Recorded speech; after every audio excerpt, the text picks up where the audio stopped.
Fisioteràpia i transplantaments.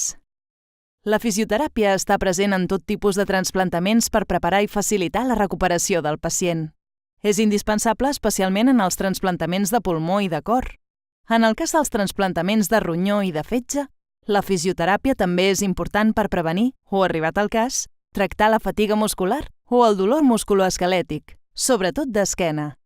Amb tècniques de fisioteràpia respiratòria, motora i entrenament a l'esforç, el fisioterapeuta ens ajudarà a mantenir els òrgans i l'estat físic i emocional del pacient en condicions òptimes tant com sigui possible.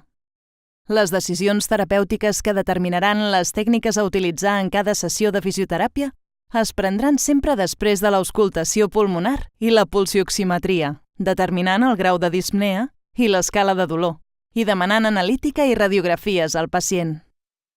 La fisioteràpia inclou també diversos programes de rehabilitació i de recuperació funcional per aconseguir la màxima autonomia i qualitat de vida possibles dels transplantats.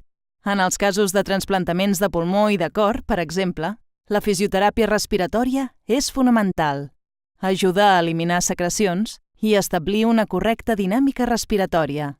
Els programes de reeducació funcional, el treball postural, la recuperació del to muscular i el control de les compensacions musculoesquelètiques i del dolor cobren una especial rellevància.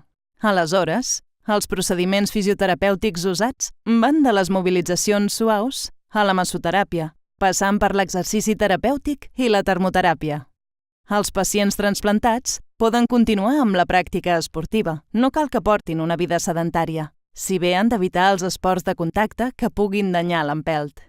L'esport prevé la pèrdua de massa muscular, millora el funcionament dels òrgans, disminueix els efectes nocius dels immunodepressors i té beneficis a nivell emocional, atès que redueix l'ansietat, l'estrès i disminueix la sensació de dolor.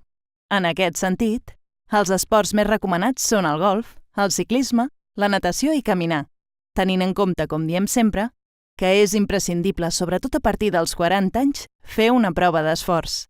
També convé una revisió anual i adaptar l'esport a les recomanacions del fisioterapeuta.